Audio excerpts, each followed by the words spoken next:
Oh my God, you guys, buckle up, because I am about to take you on the most tragic, devastating, soul-crushing journey of my entire existence and me stay at the Peninsula Beijing. And let me tell you, it was not the luxurious, dreamy escape I was promised. No, it was a nightmare wrapped in 5-star pricing and delivered with the enthusiasm of a DMV clerk on a Monday morning. Chapter 1. The Grand Deception, or How They Lied to My Face. So picture this. I arrive, expecting grandeur, expecting service, expecting to be treated like the glittering gem of a human being that I am. Instead, chaos. First, they give me this 100 credit, right? Sounds amazing. Except plot twist, nobody tells me ITDOESNT work on room service or the minibar. Like, excuse me, that's the entire point of a hotel credit. To spoil myself with overpriced snacks and tiny bottles of wine. But no.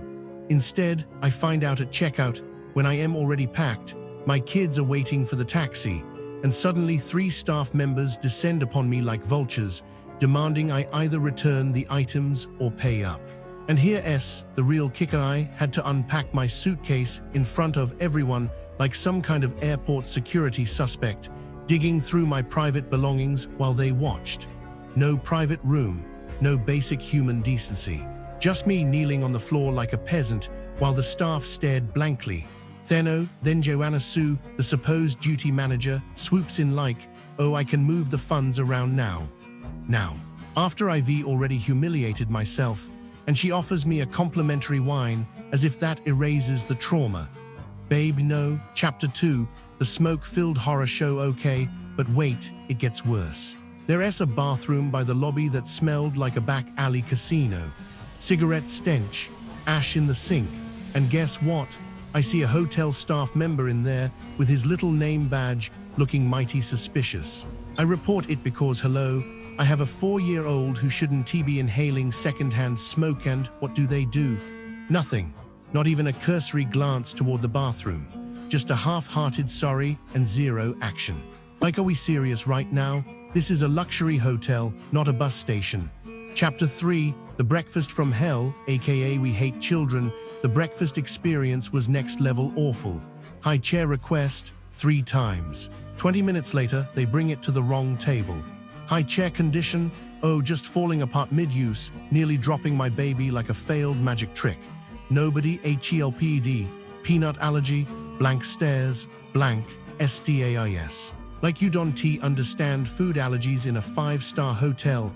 Are we in the dark ages? Chapter 4, The Frozen Dumpling Debacle. Then there's the luxury dining experience. I ordered dim sum. 1 bite into the steamed Chinese letter, sticky rice chicken dumpling, and surprise, it's frozen in the middle. Ice, crystals, like something you microwave at 3 a.m. in a college dorm. And the manager's response, oh, I'll just replace it. No shame, no, this is unacceptable, just casual indifference. As if serving frozen food in a luxury hotel. The dark truth about businesses near the Peninsula Beijing. If you're expecting a glamorous, high-end experience around the Peninsula Beijing, prepare to be disappointed. The business is here. A tragic mix of overpriced mediocrity, neglect, and outright incompetence. Let's dissect this graveyard of failed expectations. Dining here feels like a crime against your wallet. Restaurants near the Peninsula Beijing seem to operate under one rule: charge luxury prices for prison food. Take Beijing APM, supposedly a hotspot, yet people leave reviews like not tasty at all, it's a waste. One diner called the food rubbish, which frankly is an insult to actual rubbish. Then there's Cafe Zara, where microwaved meals are served with a side of indifference. A reviewer described their pasta as soggy, broken spaghetti with no spice, which sounds less like Italian cuisine and more like a culinary war crime. The only thing consistent here, the disappointment.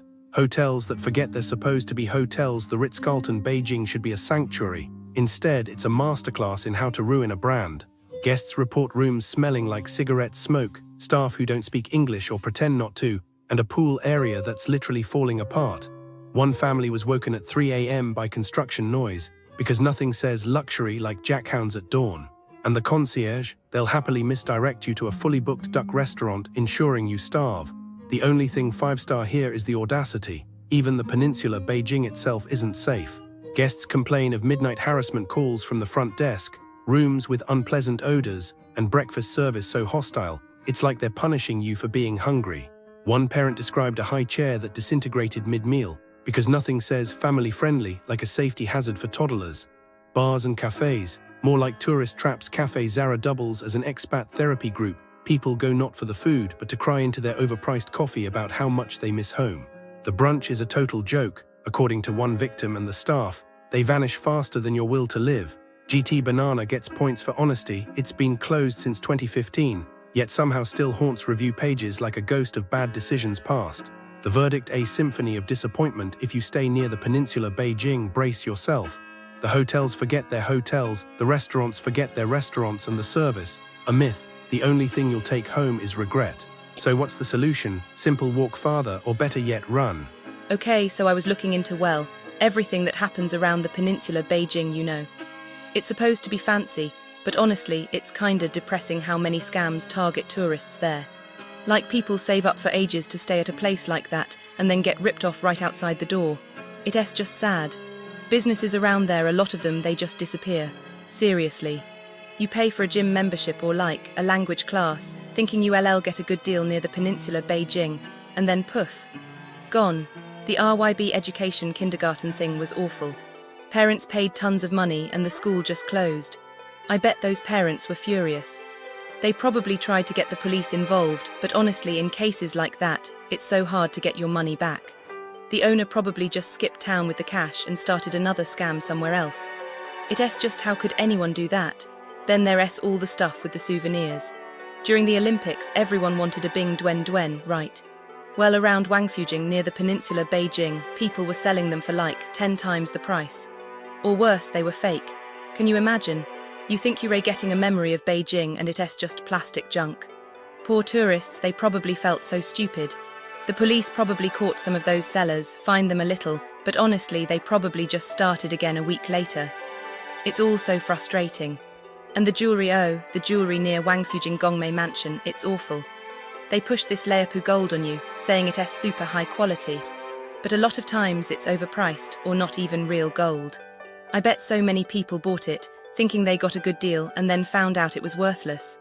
They probably tried to return it, but those shops, they make it so difficult. The shop owners definitely get away with a lot. They also do this thing where they lure you into electronics stores promising discounts, but then they try to sell you something cheaper or a fake. They really prey on people who don't know the brands. Honestly, it makes me sick. You buy something, thinking it's the real deal, and then you get home and it breaks after a week. I bet many tourists just threw them away, too embarrassed to complain. And the scammers. They probably counting their money, laughing all the way to the bank. Even getting limited edition stuff, like those Huawei phones near Wangfujing, is a hassle. People are buying them up just to resell them for way more money. You go all the way to Beijing, near the Peninsula Beijing.